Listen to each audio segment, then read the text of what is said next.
Page 71. Pour moi qui suis mère de famille, laissez mes enfants prendre. Page 71. Pour moi qui suis mère de famille, laisser mes enfants prendre leurs responsabilités me donne l'impression d'être une mère indifférente qui se fiche de ses enfants. J'ai peur d'être jugée de cette façon par eux quand ils seront plus vieux. D'où vient cette peur? Demandez d'abord à vos enfants de vous donner leur définition de l'indifférence. Voici la mienne. Une personne indifférente est une personne qui ne vibre pas, qui ne ressent rien ou qui n'est pas touchée par les autres. Comme mon père, quoi. Pensez-vous réellement que vous êtes une mère indifférente? Y croyez-vous vraiment? Enseigner à la responsabilité à vos enfants est le plus beau cadeau que vous puissiez leur faire, le plus bel héritage que vous puissiez leur léguer.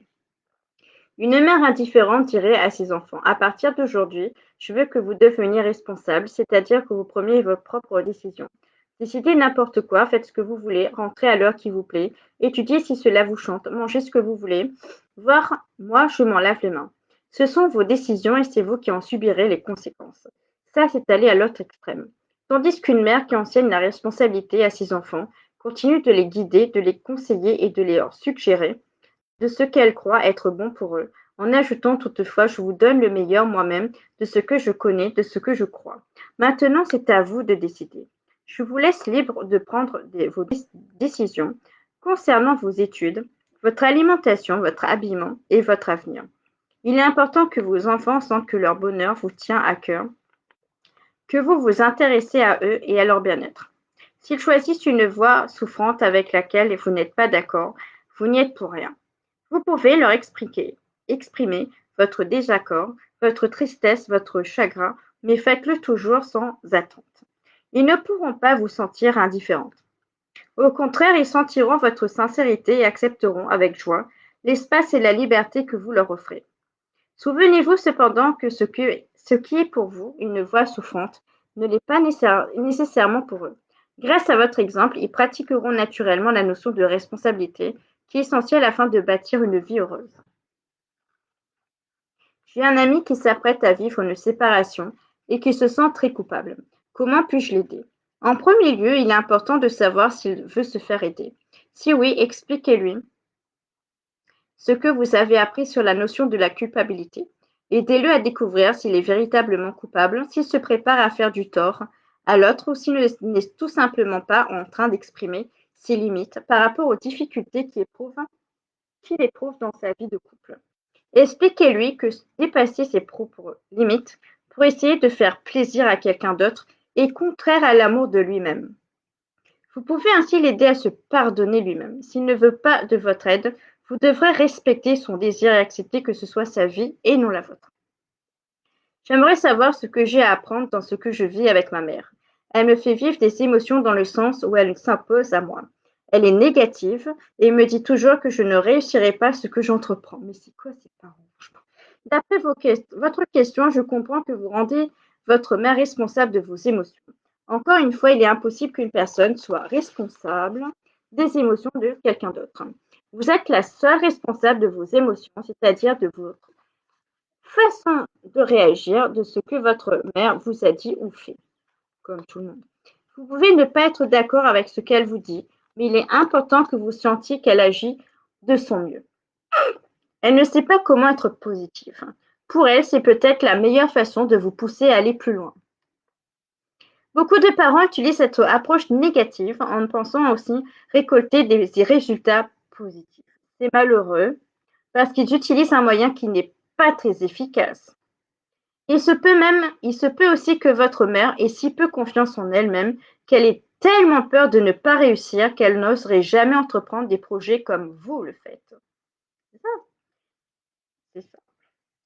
Jamais comme vous. Elle s'en voudrait énormément de ne pas réussir, en plus d'être très déçue d'elle-même. Pour vous épargner des déceptions, elle vous décourage avant même que vous ayez commencé quoi que ce soit. Elle agit ainsi pour vous préparer à mieux accepter un échec éventuel. Quelle que soit sa motivation, vous avez définitivement besoin d'apprendre à l'accepter telle qu'elle est. Vous me demandez qu'ai-je à apprendre? Tout simplement à aimer un parent ayant une telle attitude, avoir plus de compassion pour elle, en sentant davantage sa peur, ses craintes ou sa souffrance.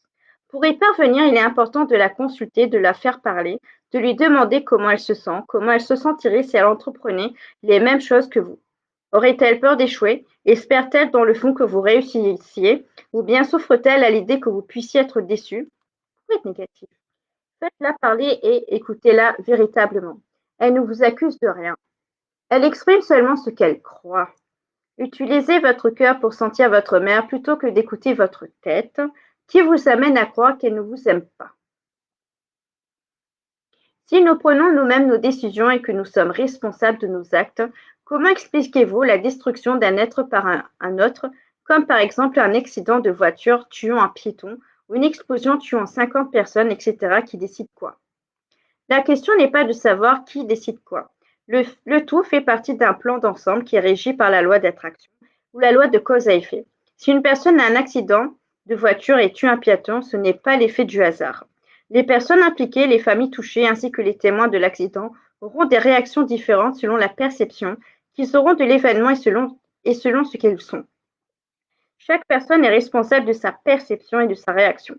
Donc la personne qui est responsable, c'est-à-dire la personne qui a causé l'accident, n'est pas nécessairement coupable d'avoir tué ce piéton. Elle n'a pas décidé d'avance, moi, je vais tuer quelqu'un aujourd'hui. Elle n'a pas consciemment voulu faire du mal à quelqu'un. Peut-être sera-t-elle jugée coupable selon la loi humaine, mais la loi humaine ne s'occupe que d'un aspect de l'ensemble. L'humain s'appuie sur une conception de la vie qui est issue du mental inférieur. Nous avons par conséquent une compréhension souvent limitée de ce que nous percevons avec nos sens physiques, c'est-à-dire ce que nous voyons, entendons, touchons, goûtons et sentons. C'est ce qui rend souvent les lois humaines erronées. Souvent. Ce qui importe le plus, c'est la loi du cœur, ce qui se passe à l'intérieur de soi au niveau de l'être. La responsabilité de la personne qui en tue une autre par accident consiste à voir comment elle va vivre les suites de cet événement. Va-t-elle décider de se sentir coupable et de s'en vouloir pour le reste de ses jours? Le simple fait de s'accuser de quelque chose dont elle n'est pas véritablement coupable peut suffire pour s'attirer des incidents fâcheux à travers lesquels elle cherche à se punir. Et le piéton, c'est peut-être ainsi que cette personne avait décidé de partir. Quand nous avons accompli ce que nous avions à faire dans cette vie-ci, avec le corps choisi et dans l'environnement choisi, nous devons quitter la planète pour prendre du recul et préparer notre futur retour. Qui peut dire que l'heure de ce piéton n'était pas arrivée? Il est impossible de le savoir et il est inutile de se creuser le cerveau à essayer de comprendre. Il est préférable de lâcher prise et d'accepter la réalité telle qu'elle est. Dites-vous maintenant que vais-je faire de tout cela? Et maintenant. La personne qui a causé l'accident peut se demander: vais-je utiliser cet incident pour me détruire, en me haïssant et en me jugeant injustement, ou vais-je plutôt l'utiliser pour m'accepter, me donner le droit d'avoir vécu une telle expérience et cesser de me juger injustement? En choisissant l'amour plutôt que la culpabilité, cette personne saura très vite ce qu'elle avait à retirer et à apprendre de cette expérience. Dans le cas d'une explosion tuant 50 personnes, tout comme dans le cas d'un crash d'un avion qui en tue 350, ces accidents font partie d'un plan d'ensemble et ne sont pas le fruit du hasard. Ces gens sont tous là au moment précis de l'explosion. Ils ont tous un rendez-vous avec eux-mêmes à respecter. Ceux qui ont des liens affectifs avec ces personnes sont généralement ceux qui sont le plus grandement affectés par une telle expérience. Leur responsabilité consiste à vivre cette réalité en l'utilisant pour apprendre à aimer davantage plutôt que d'en vouloir à celui ou ceux qui ont causé l'explosion. Absolument tout ce qui arrive fait partie d'un plan d'ensemble. Cela ne veut pas dire que nous devons devenir insensibles à ces accidents. En choisissant l'amour, l'acceptation, nous avons de la compassion, mais sans vivre d'émotions. Quelle merveilleuse façon de vivre. Page 78. 78 sur 119. Ma conjointe travaille à l'extérieur. Elle a toujours détesté s'occuper de la maison, je le sais et je l'ai toujours su. Je travaille aussi à l'extérieur. Depuis que nous sommes mariés, la tâche de tout nettoyer et de tout ranger semble me revenir constamment. Je commence à en avoir assez, travaillant tous les deux à l'extérieur, comme lui faire remarquer que veiller à ce que la maison soit en ordre est autant sa responsabilité que la mienne. Votre engagement était-il clair avant que vous vous décidiez à vivre ensemble? Vous êtes-vous engagé à vous occuper de la maison en lui disant par exemple aucun problème, je m'en occupe. Vous ne faites alors que subir les conséquences de votre décision. Cependant, si c'est devenu trop lourd pour vous aujourd'hui, il est important d'en parler à votre conjointe. Demandez-lui si elle veut bien les chercher avec vous une solution satisfaisante pour les deux. Peut-être pourriez-vous engager quelqu'un pour faire le ménage. Par contre, si l'engagement n'était pas clair et que vous avez présumé que vous réussiriez à la faire changer d'attitude après votre mariage, vous vous êtes permis de décider pour elle. Personne ne peut décider pour quelqu'un d'autre sans prendre le temps de consulter la personne directement concernée. D'où l'importance de la communication. Sachant qu'elle n'aimait pas faire le ménage, se peut-il que vous ayez décidé de le faire au début en espérant qu'elle vous aimerait davantage. Quelle que soit votre situation, veillez à ce que tout soit clair entre vous, à vous parler sans vous accuser et sans vouloir vous changer. Il s'agit simplement de vous consulter et d'en parler jusqu'à ce que vous ayez conclu une nouvelle entente pour solutionner le présent malaise. Comment puis-je devenir indifférent à la souffrance de mon ex-conjointe sans me sentir coupable? Actuellement, elle souffre d'un cancer, ne plus vivre en plus de vivre une grande peine intérieure. Personne ne vous demande de devenir indifférent. Vous pouvez avoir de la compassion pour quelqu'un sans vivre d'émotion. Il est possible d'être sensible sans être émotif. La souffrance de votre ex-conjointe lui appartient et elle seule sait pourquoi elle vit cette souffrance. Elle n'en est peut-être pas entièrement consciente, mais le travail intérieur se fait quand même. Vous avez peur de vous sentir coupable parce que vous croyez probablement qu'une personne indifférente n'est pas une bonne personne. Révisez la définition que vous avez de l'indifférence. Vous désirez ne pas vivre la souffrance de votre ex-conjointe et cela n'est pas de l'indifférence. C'est de l'amour pour vous-même et pour elle. L'amour véritable est la capacité de donner le droit aux autres de vivre ce qu'ils choisissent de vivre. Souvenez-vous qu'elle a tout autant que vous le pouvoir de choisir. Elle peut utiliser sa maladie comme un cadeau qui l'aide à élever son niveau de conscience ou elle peut choisir de la vivre dans la douleur et la résistance. À la suite d'une rupture amoureuse, j'ai développé une maladie psychosomatique, soit l'incontinence urinaire. Urinaire. Comment reconnaître ma responsabilité et comment m'en sortir? Commencez par accepter que cette maladie est là pour vous aider à réaliser que votre réaction à cette rupture amoureuse n'est pas bénéfique pour vous. Une personne responsable est quelqu'un qui admet ou qui s'avoue que son problème physique vient de sa façon d'être, de ce qu'elle vit intérieurement. L'incontinence est généralement causée par une perte de contrôle au niveau physique et émotionnel, le liquide étant relié au côté émotionnel de l'être humain.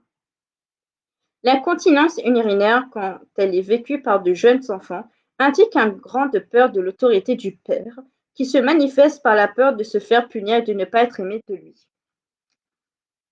L'enfant se contrôle donc beaucoup pour faire plaisir à son père et pour être aimé de lui. La nuit est le seul moment où il peut relâcher ce contrôle. L'incontinence qui survient à l'âge adulte est seulement un rappel qui vient réveiller cette peur que vous viviez dans votre enfance pour vous aider à devenir consciente qu'elle est encore présente en vous. Il est fort probable que vous ayez vécu à votre compagnon le même problème affectif que vous viviez avec votre père. Vous me demandez comment faire pour reconnaître votre responsabilité. Vous l'avez déjà reconnue. Donnez-vous maintenant le droit de vivre encore cette même peur, la peur de ne pas être aimé, et devenez plus consciente du contrôle que vous exercez pour être aimé. Quand une personne se contrôle trop, elle finit toujours par perdre le contrôle. Vous connaissez que parce que vous ne vous aimez pas encore assez, vous dépendez de l'amour de quelqu'un d'autre pour votre bonheur. Donnez-vous le droit d'être ainsi pour l'instant, en gardant en tête que ce n'est que temporaire. Au bout d'un moment, vous aimerez suffisamment pour mettre un terme à cette dépendance affective. Graduellement, vous n'aurez plus besoin de vous contrôler autant, alors il n'y aura plus de perte de contrôle. Comment aider une personne âgée qui veut retrouver le physique de ses 20 ans? Il est paralysé depuis 4 ans, est-ce la faute des médecins? Lorsqu'un problème physique survient, cela ne peut jamais n'être que la faute du médecin. J'admets qu'il y a des erreurs médicales et que certains médecins, par négligence, font partie du tort à des patients, non seulement physiquement, mais aussi à d'autres niveaux. Il y a des erreurs dans tous les métiers. L'erreur est humaine. Cela fait encore partie d'un plan d'ensemble. Le médecin a besoin de prendre sa responsabilité. Comment réagirait-il à la suite de son erreur? La personne qui semble être la victime a, elle aussi besoin d'apprendre à aimer et à accepter l'erreur humaine au lieu de se révolter, détester, juger, critiquer et vivre du ressentiment. Nous avons toujours le choix, et ce dans toutes les situations. Aller faire l'amour ou choisir la peur ou encore la haine. Comment aider cet homme qui veut revenir à ses 20 ans? Je vois qu'il n'accepte pas de vieillir, qu'il veut retourner en arrière. Premièrement, vous a-t-il demandé votre aide et si oui, comment veut-il être aidé? En général, la meilleure aide que vous puissiez lui offrir est de le faire parler et de l'écouter véritablement, sans lui faire la morale, sans chercher à atteindre un résultat précis. L'écoute active consiste à l'écouter, tout en lui posant des questions ouvertes pour le faire aller plus loin, lui permettant ainsi de découvrir ses propres solutions en s'écoutant parler. Peut-être va-t-il réaliser en vous parlant que son désir de retrouver le physique de ses 20 ans est irréaliste. Dites-lui qu'il pourra éventuellement revenir et revivre d'autres expériences dans une vie future. Cela pourra peut-être l'aider à mieux accepter son âge.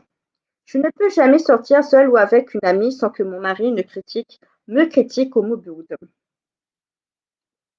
Parfois je sors quand même et parfois je ne sors pas. D'une façon ou d'une autre, je ne suis pas bien. Si je sors, je me sens coupable. Si je ne sors pas, je suis malheureuse.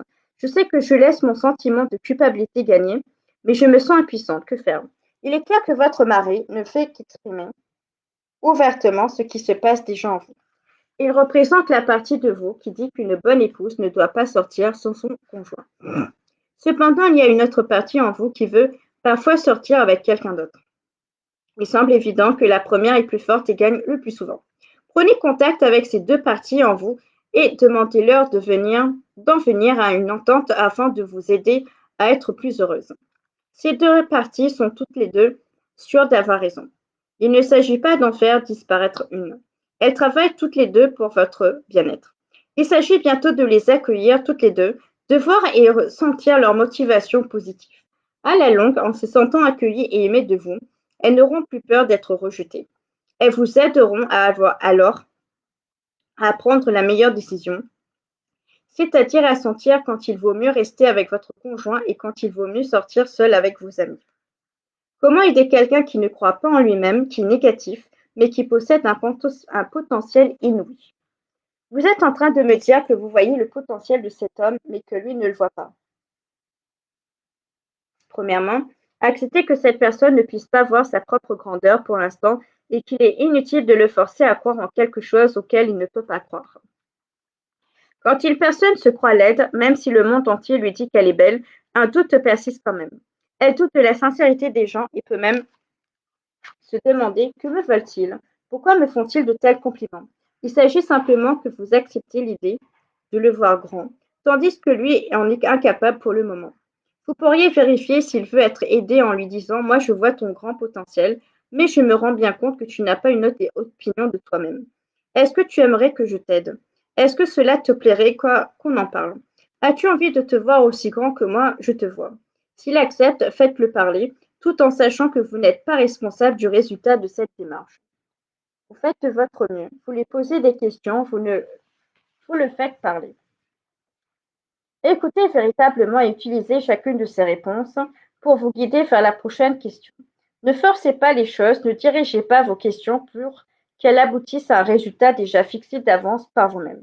Laissez-la faire, laissez-le faire, laissez-le décider de la direction de la conversation et respectez toujours ses limites.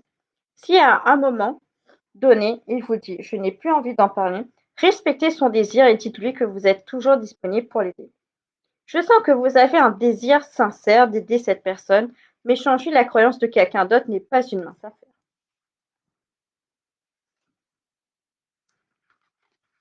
Comment aider une personne qui s'apprête à vivre une séparation à ne pas se sentir coupable?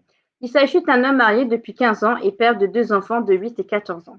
Avant tout, cette personne vous a-t-elle demandé de l'aider? C'est le point le plus important à vérifier dans toute forme de relation d'aide. Vous devez aussi réaliser que lui seul peut s'aider véritablement.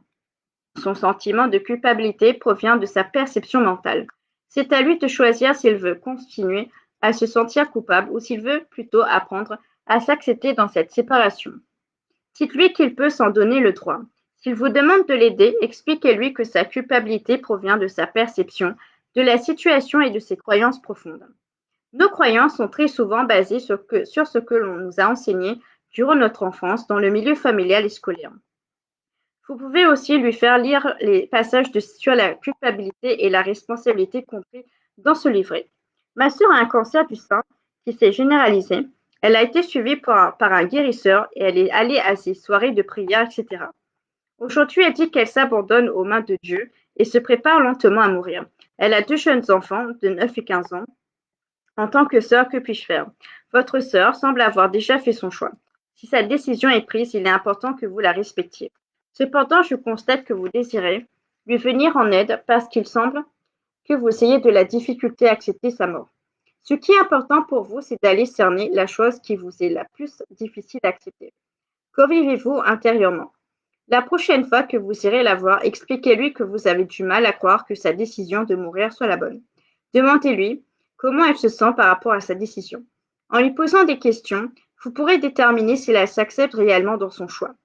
Si elle ne s'accepte pas, elle risque de se laisser mourir en ayant l'impression d'abandonner la partie et donc en se sentant coupable. Si tel est le cas, elle le regrettera plus tard qu'elle accumule du karma en agissant ainsi. Demandez-lui aussi comment elle se sent à l'idée que ses enfants n'aient que des vagues souvenirs d'elle plus tard et que quelqu'un d'autre vienne la remplacer dans son rôle de mère. Il est important d'être capable de lui en parler ouvertement, car cela peut l'aider à faire avancer son processus intérieur et à devenir plus consciente des conséquences de sa décision. Acceptez sa réponse, quelle qu'elle soit. N'essayez pas de la diriger, de la convaincre de votre préférence personnelle ou de vos croyances, comme par exemple qu'elle est trop jeune pour mourir, que ses enfants sont trop jeunes pour qu'elle les abandonne, etc. Ce sont vos croyances et qu'elles vous appartiennent. Votre responsabilité est d'être capable d'aimer votre sœur même si son choix vous attriste. Ma mère est actuellement en institut psychiatrique depuis plus d'1 an et en attente d'un placement. Étant son seul contact extérieur, je me sens dans l'obligation de m'occuper d'elle. À part la confiance qu'elle me témoigne, quel est le cadeau à retirer de cette situation? Nous n'avons jamais été proches et nos liens sont quasi inexistants. Le cadeau vous y fait allusion dans votre question. Voici l'occasion idéale de vous rapprocher de votre mère. Toutefois, comment composez-vous avec le fait de vous sentir obligé de vous occuper d'elle? Le faites-vous avec votre cœur pour le plaisir de donner? Vous sentiriez-vous coupable si vous ne le faisiez pas? Aucun enfant n'est obligé de s'occuper de ses parents et vice-versa. Cependant, les liens existants entre parents et enfants créent des occasions magnifiques pour apprendre à donner sans attente, à pratiquer le vrai don de soi. Je ne connais pas ça, papy, hein. Ce don est un très beau cadeau à se faire car il permet l'ouverture du cœur et donc l'ouverture au bonheur. Même si votre mère n'est pas en état de communiquer véritablement avec vous, rien ne vous empêche de lui parler et de lui témoigner votre affection. Votre rapprochement se fera au niveau de l'âme. Ça rapproche. Comment aider mes enfants, mon ex-mari et son ami à être à l'aise lors de nos rencontres, à des fêtes, anniversaires, etc. Moi, je suis très à l'aise avec son ami, mais quand nous sommes tous ensemble, je les sens mal à l'aise. Avez-vous vérifié auprès de votre ex-mari et de vos enfants si ce que vous ressentez correspond bien à la réalité? S'ils disent que oui, qu'ils sont effectivement mal à l'aise, veulent-ils que vous les aidiez? Je perçois en vous une femme qui prend la responsabilité du bonheur des autres sur ses épaules. Est-ce le cas? Vous êtes-vous engagé envers eux et à veiller à ce qu'ils soient toujours à l'aise? Si oui, vous vous êtes donné un sacré objectif. Il serait bon de réviser votre notion de la responsabilité. Vous dites que si une personne ne veut pas se faire aider, on ne doit pas la forcer. Que pensez-vous de Jésus qui a ressuscité Lazare et qui a guéri un aveugle? Jésus a été le meilleur professeur que l'humanité ait connu en ce qui concerne la responsabilité, l'amour, etc. Il a toujours aidé ceux qui lui demandaient de son aide. Même quand il guérissait les gens, il ajoutait toujours qu'il te soit fait selon ta foi. Ce qui revient à dire que celui qui demandait son aide se guérissait selon sa propre foi. Jésus ne faisait que servir d'intermédiaire afin d'aider les gens à prendre contact avec leur propre lumière. Lazare était malade depuis longtemps et ce n'était pas la première fois qu'il demandait à Jésus de l'aider. Jésus répondait toujours: non, pas maintenant, ce n'est pas maintenant que je dois t'aider. Finalement, il l'a fait après sa mort en le ressuscitant. Cela faisait ainsi partie d'un plan d'ensemble. De nombreux miracles de Jésus faisaient partie d'un plan pour aider les humains de la planète à devenir conscients de certaines choses. Je ne vois pas dans ces exemples de guérison où Jésus aurait forcé les choses. Il y avait beaucoup de personnes dans l'entourage de Jésus, et s'il avait voulu épater la galerie, il aurait pu guérir bien plus de gens. Mais Jésus savait exactement quand et avec qui utiliser ses dons. Il le faisait tout particulièrement quand il sentait un désir sincère chez la personne, mais surtout son repentir. Les vrais guérisseurs d'aujourd'hui procèdent de la même façon. Ils ne se sentent pas responsables du résultat, c'est-à-dire de la guérison. Ils ne s'évaluent pas selon les résultats qui, en réalité, appartiennent à ceux qui demandent de l'aide. Les personnes qui se croient responsables de la guérison de quelqu'un d'autre deviennent de grands orgueilleux spirituels et finissent malheureusement par perdre leur don de guérison. Pourquoi? Par peur, par perdre. Pourquoi? Parce qu'ils ne donnent pas véritablement. Ils ont besoin du résultat positif, c'est-à-dire de la guérison des autres pour se sentir importants, valorisés. Ils profitent des autres plutôt que de donner sans attente. Souvent, cela se retourne contre eux.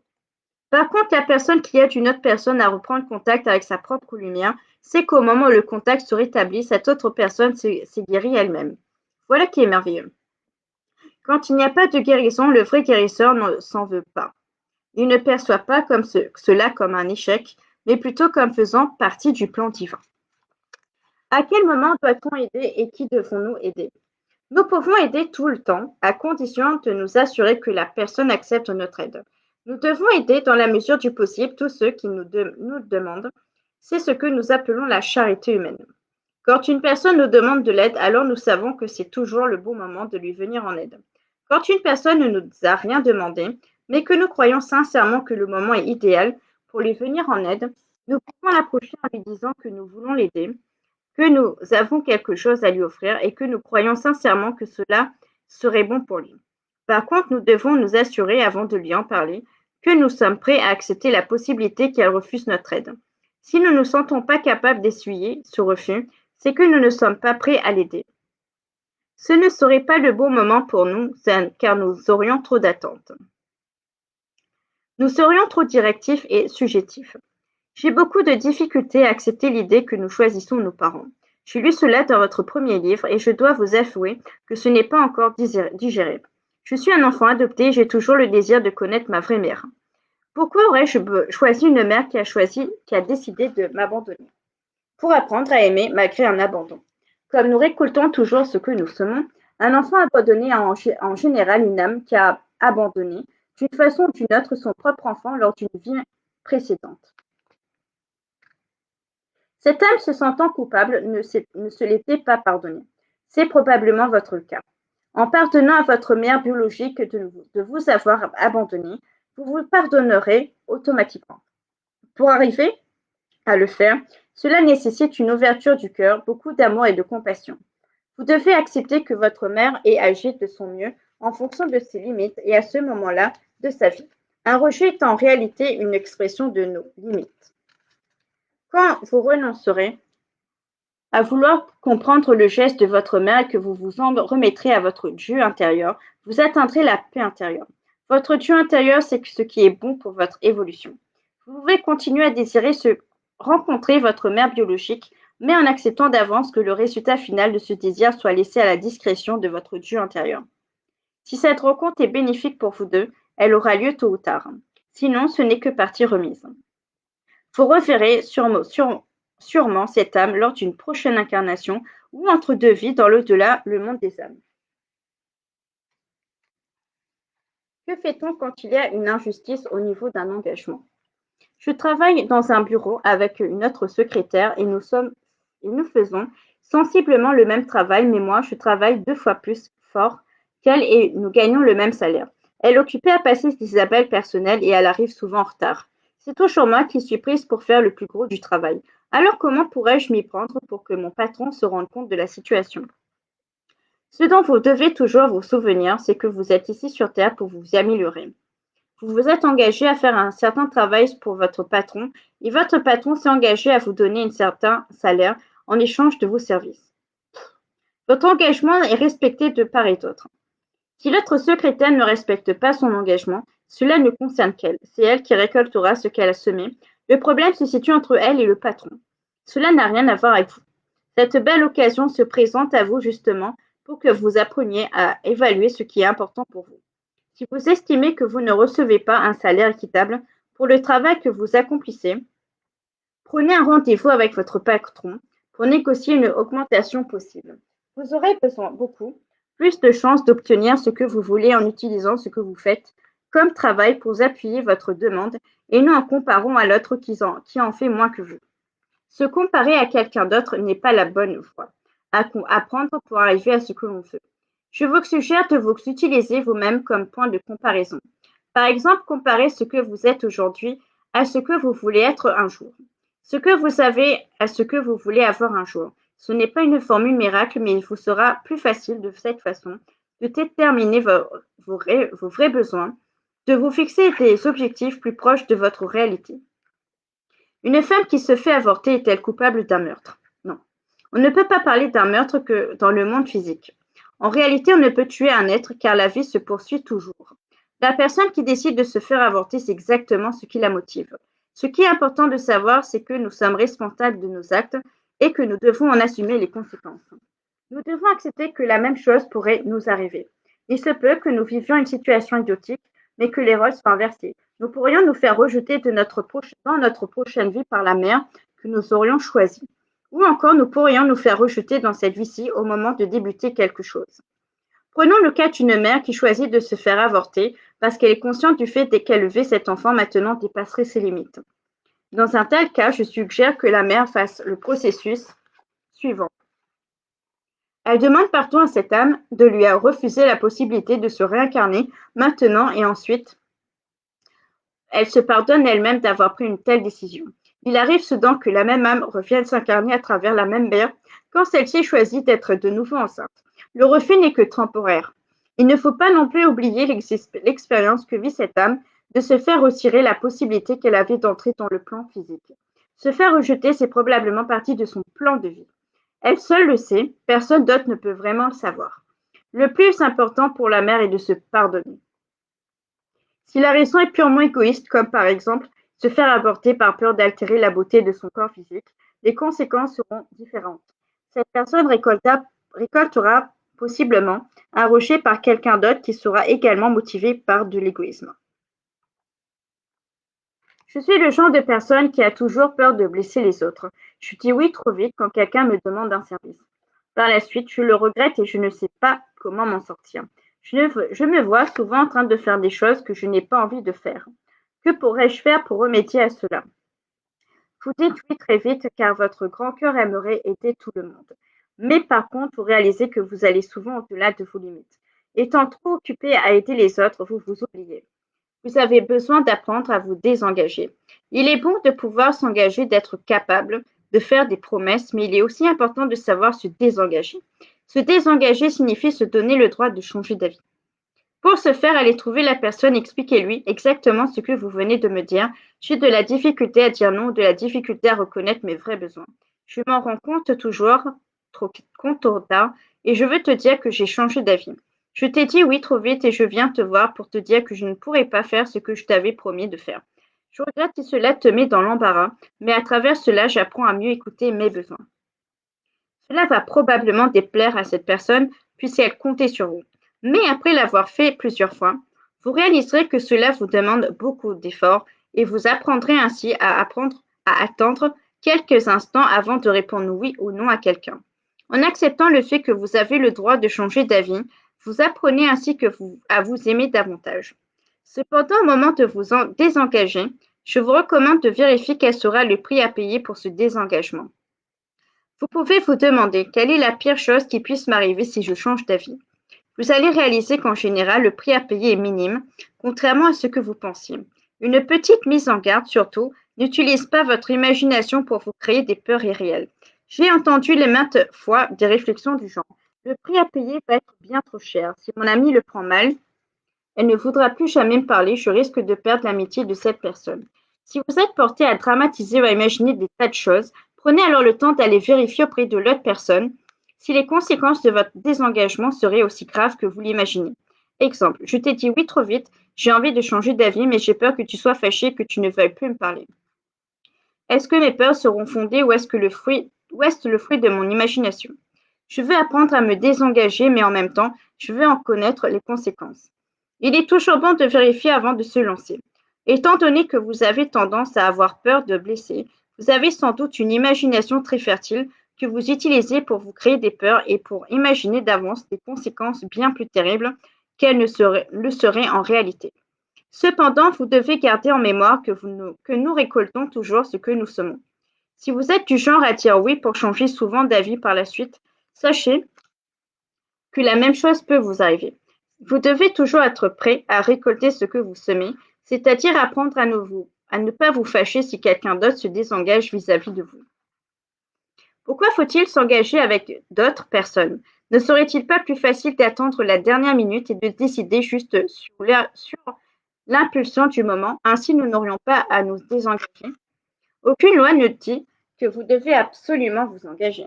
Il s'agit simplement de regarder ce qui vous plaît et ce que vous voulez récolter dans votre vie. Quand vous demandez un service à quelqu'un, que vous invitez un ami chez vous ou que vous voulez aller au cinéma avec une autre personne et qu'elle vous dit toujours « Je ne sais pas, je te le dirai à la dernière minute », ce genre de réponse vous plaît-il vraiment? Si oui, vous n'avez pas besoin d'engagement et ce, même si vous vivez une relation intime. Si l'autre personne ne veut jamais s'engager à vivre avec vous, à vous aimer ou à avoir une relation basée sur la fidélité, si cela vous plaît et que vous n'y voyez aucun inconvénient, cela veut dire que vous pouvez passer le reste de votre vie à ne pas vous engager. Il s'agit pour vous de vérifier ce que vous voulez vraiment et ce qui vous rend heureux dans la vie. Certains prétendent que s'engager d'avance les empêche de vivre leur moment présent. Admettons que vous soyez invité à une réunion d'amis qui aura lieu dans 3 semaines. Vous dites à la personne, je vais y penser. Je te le dirai le jour même car moi je vis mon moment présent. Vous vous faites des illusions, vous n'êtes pas dans l'ici et maintenant. Vous êtes en train de vous demander aujourd'hui si dans 3 semaines, vous en aurez envie. Au moment où vous répondez, vous vous placez déjà 3 semaines plus loin. Tandis que la personne qui vit son moment présent va plutôt vérifier à l'intérieur d'elle, au moment où elle reçoit l'invitation pour savoir quoi répondre. Elle se dit, en cet instant même, ai-je envie d'accepter cette invitation? Si la réponse est oui, elle accepte en se donnant le droit de se désengager si un empêchement arrive.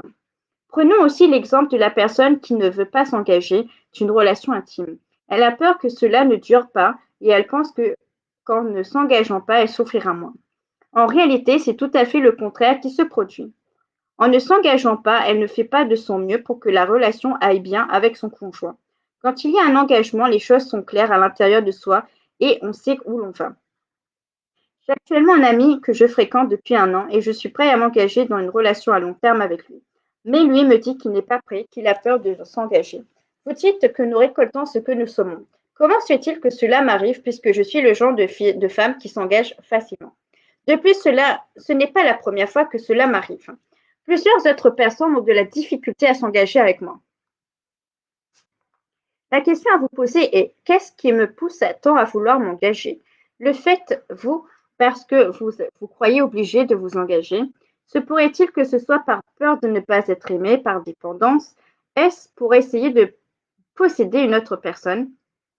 Est-ce pour prouver quelque chose? Les gens de votre entourage qui ne veulent pas s'engager avec vous sont là pour vous refléter une partie de vous que ne voulez pas voir pour le moment. Vous ne semblez pas donner le droit à cette partie d'exister.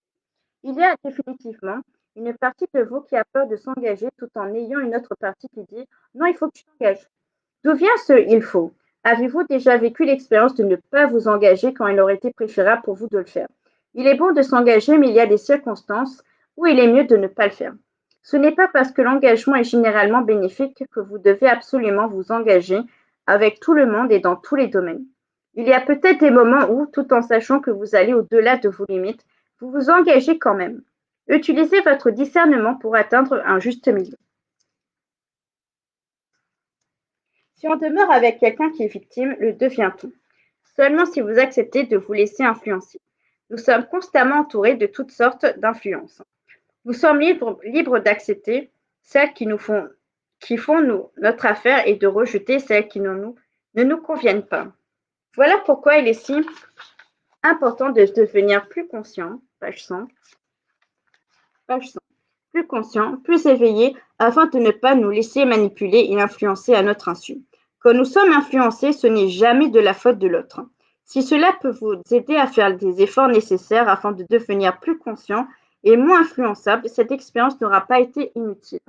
Moi, je tiens toujours mes promesses et j'ai beaucoup de difficultés à accepter que les autres ne tiennent pas parole. Cela m'affecte fréquemment. Mes enfants me promettent de faire leur ménage et quittent la maison sans le faire, ou mon mari me promet d'aller faire des courses pour moi et oublie de les faire. Je me retrouve souvent dans des situations où les autres ne tiennent pas la parole qu'ils m'ont faite. Comment se fait-il que cela m'arrive?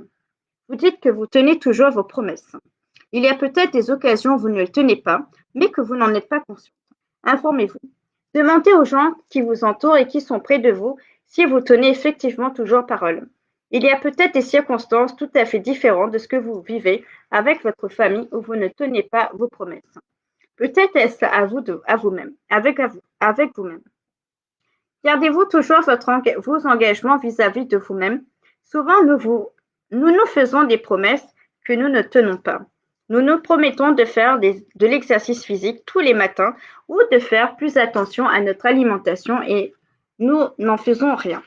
Lorsque vous oubliez de vous désengager avec vous-même, vous vivez la même déception intérieure que si quelqu'un d'autre n'avait pas tenu sa promesse envers vous.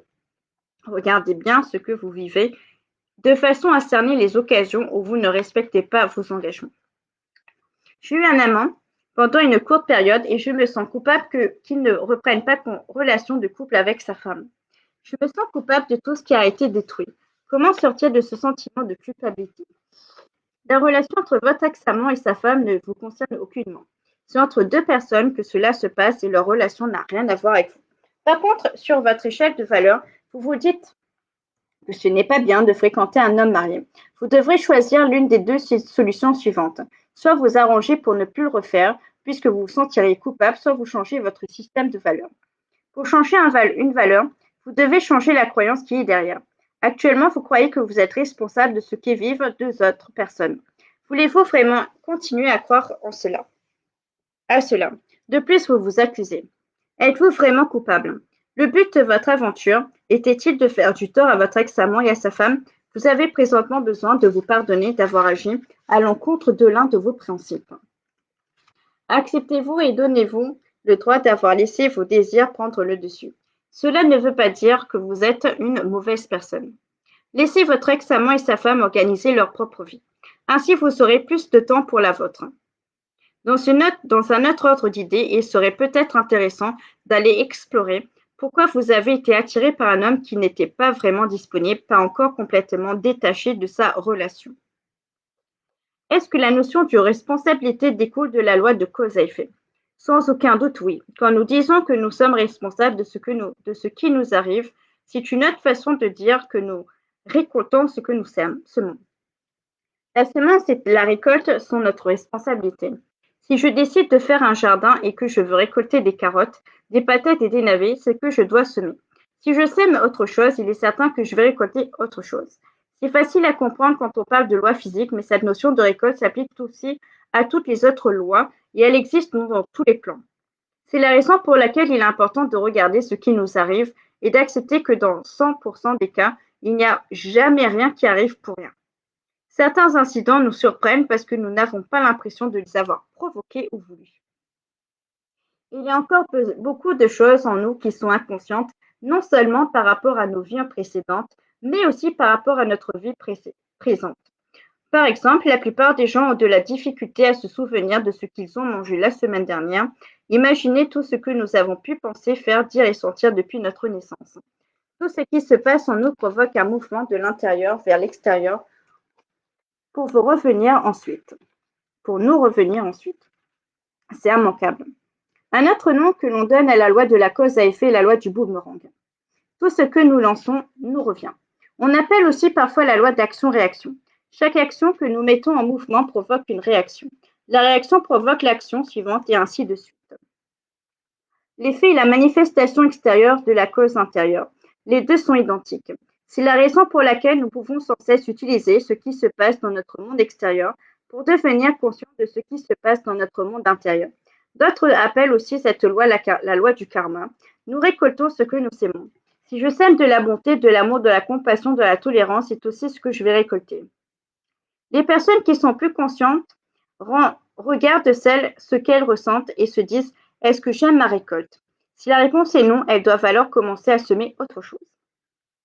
Je vais vous donner quelques exemples. En général, les parents veulent avoir des enfants capables de prendre leurs responsabilités, mais que sèment-ils? Au lieu de semer des leçons de responsabilité, ils décident de tout à leur place. Et que dire de l'épouse qui veut que son mari s'occupe de l'entretien de la maison, mais qui passe son temps à se plaindre de ce qu'il ne fait pas, en mettant sans cesse en évidence les choses qu'il ne fait pas et il est plus que probable qu'il commence à en faire de moins en moins. Regardons maintenant la personne qui se plaint d'un manque d'affection. Si elle est en manque, pourquoi n'en sème-t-elle pas? Elle n'a qu'à commencer à en offrir sans attente à tous ceux qui l'entourent et elle en récoltera.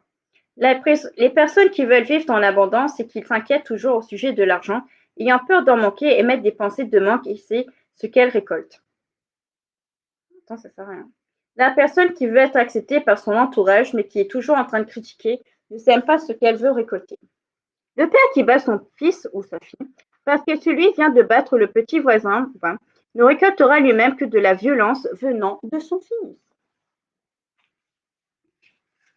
Ces exemples illustrent des situations très courantes de la vie de tous les jours. Il s'agit donc d'être conscient et de réaliser comment nous récoltons les accidents et réactions des autres face à nous. Cette responsabilité repose dans les mains de chacun d'entre nous.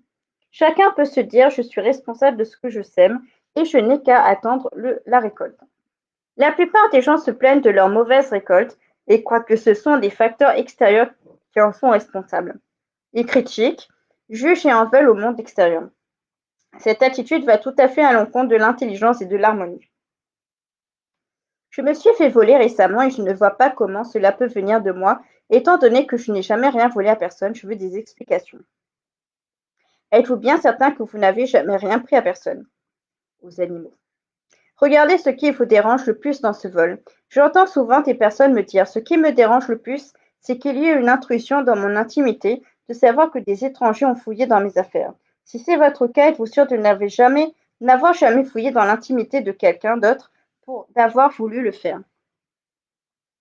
Ou encore de n'avoir jamais volé le temps à votre patron. Il est également facile d'oublier de dire au vendeur ou à la serveuse qu'ils ont fait une erreur sur la facture, à notre avantage bien sûr, etc. De plus, ce vol vous permet de choisir entre le pardon ou la rancune. L'univers utilise toujours les moyens possibles afin de nous aider à offrir notre cœur. Voici donc une belle occasion qui vous est proposée. Vous dites que nous récoltons ce que nous semons.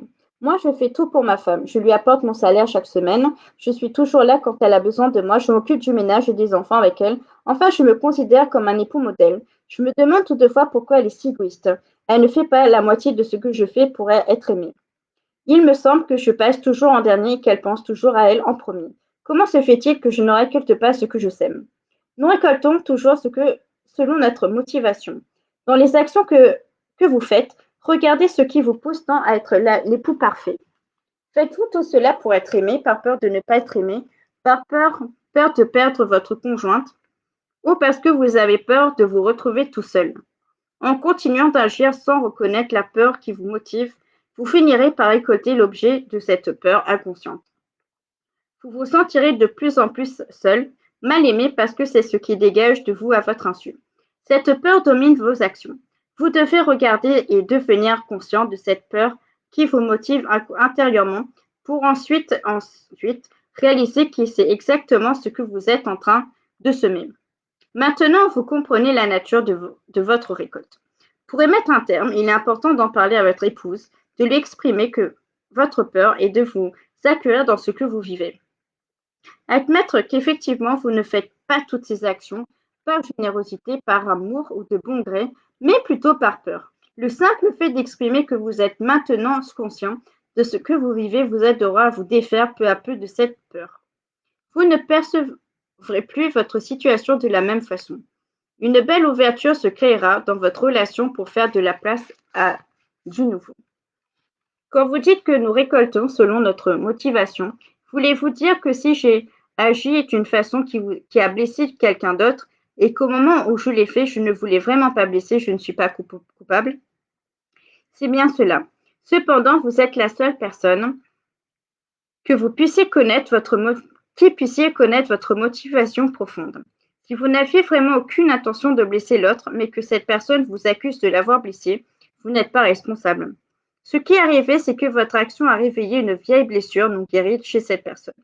Toutefois, n'oubliez pas que tout nous revient. Cela veut alors dire qu'éventuellement, quelqu'un d'autre pourra vous faire quelque chose ou vous dire quelque chose qui vous blessera. Mais tout comme vous, cette personne n'aura peut-être pas l'intention de vous blesser. Je vis seule, je me lève très souvent la nuit pour aller manger un morceau de gâteau avec un verre de lait. Ce que je ne comprends pas, c'est le fait que je marche sur la pointe des pieds et que je m'efforce de ne pas faire du bruit. Se peut-il que je me sente si coupable? Vous avez déjà votre réponse. Il est évident que vous vous sentez même très coupable. Cette culpabilité est tellement profonde en vous qu'elle influence votre comportement malgré vous. Vous devez sûrement trouver cela bizarre d'agir comme si vous viviez avec d'autres personnes. De qui avez-vous peur quand vous étiez jeune? Qui vous répétait que vous ne deviez pas faire ceci ou cela, ou dire cela, et qui vous culpabilisait si vous n'écoutiez pas? Si c'était votre mère, son influence est encore très présente en vous. La prochaine fois que vous agirez comme si elle était là, je vous suggère de lui parler. Prenez deux chaises et placez-les de sorte que l'une soit pour votre mère et l'autre pour vous-même. Engagez une conversation avec elle en changeant de chaise quand elle vous parlera. Vous jouerez le rôle de la petite fille en vous qui a peur, une chaise, et le rôle de votre mère, l'autre chaise. Cette technique est très efficace pour régler des vieilles choses que nous traînons depuis l'enfance. Ne vous jugez pas, ne vous critiquez pas. Accueillez plutôt la petite fille en vous qui a encore peur de l'autorité. Réconfortez cette petite fille. Cette attitude vous aidera à accueillir votre peur et cette dernière se transformera peu à peu en confiance. Je suis célibataire et je vis seule. Mes parents sont âgés et souvent malades. Ma mère me traite d'égoïste quand je refuse d'accourir dès qu'elle a besoin d'aide. Suis-je responsable de mes parents? Suis-je obligée de toujours être à leur service? Mon cœur connaît la réponse à cette question. Votre cœur connaît la réponse à cette question, mais votre tête la conteste. Aucun enfant n'est responsable du bonheur ou du bien-être de ses parents. Cependant, une partie de vous croit que vous êtes responsable d'eux. Il est fort probable que vous traitiez vous-même d'égoïste. Vous avez sûrement été influencé par vos parents qui croient qu'une bonne fille reconnaissante se doit d'être au service de ses parents, surtout si cette fille vit seule et n'a pas de famille à s'occuper. Une personne égoïste est celle qui veut se faire plaisir au détriment de quelqu'un d'autre, qui veut prendre de quelqu'un d'autre. Quand vous dites non à votre mère, vous ne prenez rien d'elle, au contraire, vous ne faites que vous affirmer, refuser quelque chose. Ce sont plutôt vos parents qui ont une attitude égoïste en voulant prendre de votre temps ou en exigeant votre présence. Toutefois, il est important de se souvenir que les parents et les enfants sont présents dans notre vie pour nous donner l'opportunité de faire des dons. Voilà une excellente façon pour nous ouvrir à l'abondance. Un don est considéré comme vrai quand il nous demande un certain effort. Si vous aidez seulement quand cela vous arrange, cela ne rapporte pas beaucoup en retour. Quand vous faites un vrai don, cela vous revient au centuple. Toutefois, tout en croyant à cette loi du retour, n'essayez pas de la contrôler. Autrement dit, sachez que tout vous revient, mais que le quand, comment et par qui doivent être laissés aux soins de l'univers. Je vous suggère d'avoir une bonne conversation avec vos parents et de leur en exprimer de ce que vous ressentez. Dites-leur que vous voulez leur rendre service avec joie, avec votre cœur et que vous préférez refuser de le faire à contre-cœur. Donnez-vous le droit de vous sentir frustré ou abusé. Sachez cependant que ces émotions viennent de vous. Quand vos parents vous traitent d'égoïste, ils ne font qu'exprimer ce qu'ils ont appris, ce qu'ils croient. Ils veulent aider leur enfant à ne pas être égoïste. Ils ne vous veulent pas de mal. En révisant avec eux la signification du mot égoïsme, cela aidera sûrement à améliorer vos relations. Ils ont le droit de faire leurs demandes et vous avez le droit de refuser. Comment pouvez-vous affirmer que tout ce qui nous arrive vient d'une cause intérieure? Je suis arrêté au feu rouge et une autre voiture emboutit l'arrière de mon véhicule. Comment en suis-je la responsable? La cause. Actuellement, à cause de notre grande inconscience, il est très difficile de connaître exactement la cause intérieure de chaque incident ou effet dans notre monde extérieur. Prenons notre exemple d'accident. Même si vous n'êtes pas assez conscient pour vous rappeler ce à quoi vous pensiez au moment de l'accident, ou que quelqu'un ou de quelque autre cause qui puisse l'avoir provoqué. Je vous suggère de débuter votre recherche à partir de cet incident. accident. Vous pouvez observer que chaque réaction a un effet extérieur, que cet effet devient la cause d'un autre effet, et ainsi de suite. Si vous sortez de votre voiture en colère et en disant des bêtises à l'autre conducteur, cette réaction peut devenir la cause d'une bagarre. La bagarre peut devenir la cause d'un bras cassé. Le bras cassé devient la cause d'un arrêt de travail. La colère face à cet arrêt de travail peut devenir la cause d'un ulcère à l'estomac. De plus, le fait de ne pas accepter cet accident peut devenir la cause d'un plus grand accident pour vous éveiller au besoin de revenir à l'amour. Si par contre vous réagissez calmement face à l'accident, ce calme pourrait être la cause d'un accident qui surrègne très vite. Celui qui vous a frappé peut devenir une connaissance utile pour vous. Qui sait? Votre calme peut aussi être une leçon merveilleuse pour celui qui vous a frappé. Votre attitude peut être la cause d'une réaction très calme venant de quelqu'un d'autre quand vous serez vous-même la cause d'un accident quelconque. Comme vous voyez, la loi de cause à effet est une succession de réactions qui s'enchaînent. Elle ne s'arrête jamais. À mesure que vous deviendrez plus conscient, il sera de plus en plus facile pour vous de connaître tout de suite la cause à n'importe quel effet. L'important est de ne pas s'accuser ni de se sentir coupable. Cette loi de cause à effet n'est pas là pour nous rendre la vie misérable. Elle est là seulement pour nous faire réaliser à quel point nous sommes de grands créateurs. Quand une personne se rend compte qu'elle s'est créé quelque chose de non bénéfique, au lieu de s'accuser, elle se dit: bravo, je viens d'apprendre par cette expérience que telle attitude, action, décision n'est pas bénéfique pour moi. En s'ouvrant à sa sagesse intérieure, elle peut ainsi utiliser cette expérience afin d'améliorer sa qualité de vie. De plus, elle sait qu'il est possible qu'elle fasse parfois fausse route lors de ce grand voyage qu'est la vie sur Terre. Par contre, elle sait tout aussi clairement qu'elle peut retrouver sa route en remettant l'amour sur son parcours. Je me sens souvent coupable d'être si heureuse avec mon conjoint alors que je vois mes parents qui n'ont jamais été heureux ensemble. Ils sont cons, c'est tout. Je me sens obligée d'aider ma mère en lui donnant des bons conseils et de l'attention. Pourquoi ne puis-je pas être heureuse sans me sentir coupable? Ce que vous vivez est très fréquent. Beaucoup d'enfants se sentent coupables de surpasser leurs parents dans un domaine ou dans un autre. Quand les parents ne sont pas heureux, il arrive souvent qu'ils s'accrochent à leurs enfants. Il est possible qu'inconsciemment vous vous soyez rendu compte que vous étiez la seule source de bonheur pour votre mère. Maintenant que vous connaissez le bonheur avec quelqu'un d'autre, vous vous sentez coupable d'abandonner votre mère. Heureusement que vous en êtes consciente, sinon cette culpabilité aurait pu vous amener jusqu'à créer des problèmes dans votre vie de couple pour vous aider à vous sentir moins coupable. Il est urgent que vous parliez à la partie de vous qui se croit responsable du bonheur de vos parents. Dites-lui que vous ferez de votre mieux pour les aider, mais tout en vous respectant.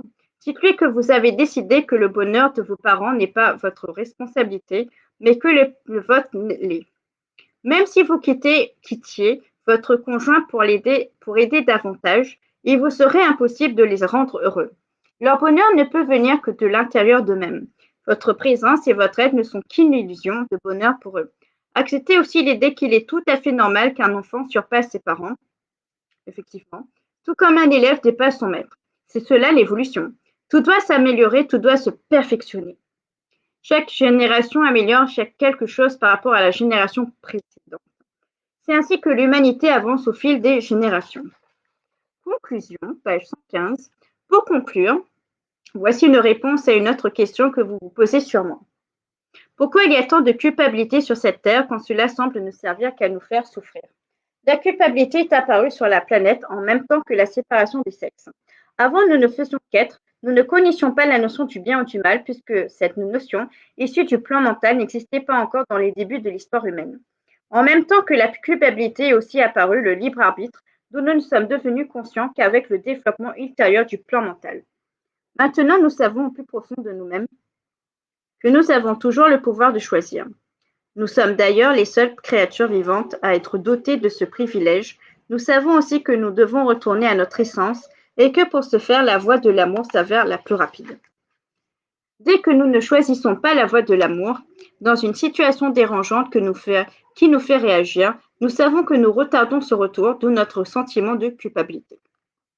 Cette culpabilité nous fait souffrir parce que ce n'est pas Dieu en nous qui nous déclare coupables, c'est notre intellect.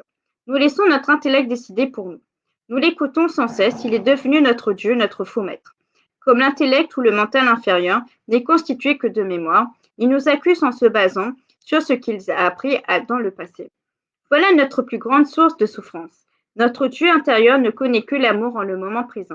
Quoi que nous fassions, notre Dieu intérieur nous pardonne toujours et considère chaque situation qu'on expérience pour apprendre, pour retourner à notre source. Jusqu'à aujourd'hui, nous avons cru que la culpabilité était le moyen par excellence pour nous aider à reconnaître nos torts et pour nous assurer de ne plus recommencer. Notre intention était bonne, celle de nous améliorer. Il est cependant urgent que nous reconnaissions que ce moyen n'a jamais eu le résultat désiré. Puisque nous nous accusons, plus nous nous accusons, plus nous recommençons et plus nous nous sentons coupables. C'est un cercle vicieux qui fait souffrir la grande majorité des humains. De plus, la culpabilité rend malade, fait vieillir et fait mourir l'humain prématurément. L'amour et le pardon sont les moyens par excellence pour nous améliorer. Lorsque nous serons suffisamment conscients du grand amour de notre Dieu intérieur, nous nous libérerons de cette culpabilité qui n'est jamais bénéfique. Révisons ensemble ce petit livret. Être responsable, c'est la qualité de celui qui assume les conséquences de ses décisions, de ses actions, de ses paroles et de ses réactions. S'engager, c'est se lier par une promesse verbale ou écrite avec soi-même ou envers quelqu'un d'autre. Être coupable, c'est vouloir et savoir que l'on pourrait nuire ou faire du tort à soi-même ou à quelqu'un d'autre et décider de le faire quand même. Se sentir coupable, c'est se croire coupable et ce en fonction de notre propre valeur qui viennent elles-mêmes de nos croyances. Pour les personnes qui auraient de la difficulté à se situer par rapport à la notion de responsabilité, voici quelques indices qui vont vous aider sur ce point. De façon générale, j'ai remarqué que dans un couple, l'un des deux se croit responsable du bonheur de l'autre, alors que l'autre croit que son conjoint est responsable de son bonheur. Les deux ont une notion biaisée de ce qu'est la responsabilité. Prenons le cas de la personne qui se croit responsable du bonheur de l'autre. Cette personne se sent facilement coupable par rapport à l'autre. Elle ne cesse de se justifier, explique tout à maintes détails, se répète même plusieurs fois afin d'être sûre d'être bien comprise. Elle a très peur d'être accusée car elle-même s'accuse déjà suffisamment de ne pas être assez correcte envers l'autre. Elle est souvent sur la défensive. Elle se croit accusée quand, en réalité, l'autre ne fait qu'émettre une opinion. Elle est très dépendante du bonheur de l'autre pour son propre bonheur. Elle est donc du genre à se tourner vers les dépendances physiques pour combler son vide affectif. Prenons maintenant le cas de la personne qui croit que l'autre est responsable de son bonheur. La peur de se tromper est très prononcée chez cette personne qui est de plus très exigeante envers elle-même. Elle valorise beaucoup par le biais de ses performances. Comme ces dernières sont rarement à la hauteur de ses exigences, elle aime mieux essayer de se convaincre que c'est la faute de son conjoint et de sa conjointe si cela ne va pas comme elle le voudrait. Elle aime les compliments mais a de la difficulté à les accepter et surtout à y croire. Elle se complimente rarement car elle n'est correcte que si elle fait tout à la perfection. Elle oublie de se valoriser pour ce qu'elle est. Elle semble égoïste et sans cœur aux yeux des autres car elle ne révèle pas les peurs qui habitent. Elle aime mieux se persuader qu'elle se trouve bien afin d'éviter de trop souffrir. Elle est aussi une personne dépendante car elle dépend d'une performance extérieure pour être heureuse. Un excellent moyen de développer la notion de responsabilité est de considérer chacune des personnes que nous côtoyons comme l'un de nos reflets. Cette approche est enseignée en détail dans le livret Les relations intimes, que je lis vendredi. De plus, souvenez-vous que les autres ne peuvent percevoir de vous ce qui émane. Ah ben non, c'est plus. Il y en a deux que j'ai pu. De plus, souvenez-vous que les autres ne peuvent percevoir de vous ce qui émane de vous. Les pensées que vous avez de vous-même sont ressenties par les gens autour de vous. Elles sont comme des signaux que vous envoyez. Les gens qui poussent sur vos boutons ne font que réagir ou répondre à ces signaux. Vous êtes donc la seule personne responsable de ce que vous pensez de vous-même. Vos proches répondent ainsi parfaitement à l'image que vous vous êtes créée de vous-même. Changez votre image intérieure et ce qui émanera de vous changera en même temps. Aimez-vous pleinement et les gens ne pourront réagir ou vous répondre que par amour. Ouais. Tout comme nous sommes responsables de nos décisions, nous sommes aussi responsables de nos désirs. Nous voulons et nous désirons beaucoup de choses dans la vie, c'est la nature humaine. Mais souvent, nous ne connaissons pas les circonstances de désir telle ou telle chose.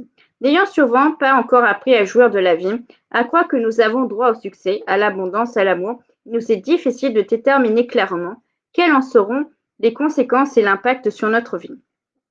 Donc avant de demander ou de décider d'avoir un conjoint, un certain travail, un enfant ou la richesse, prenez le temps de vérifier quelles peuvent en être les conséquences. Êtes-vous prêt à les assumer? Si la réponse intérieure est oui, si vous pouvez assumer toutes les conséquences sans tomber malade, sans paniquer ou sans vouloir que quelqu'un d'autre vous aide à les supporter, alors vivez l'expérience. Si la réponse est non, donnez-vous le droit de ne pas pouvoir accéder à votre désir tout de suite, en sachant que tout ce qui vit sur cette planète est temporaire. Étant temporaire, il se peut que ce ne soit que partie remise. En ce qui concerne l'engagement, il est important de connaître vos propres limites avant de vous engager.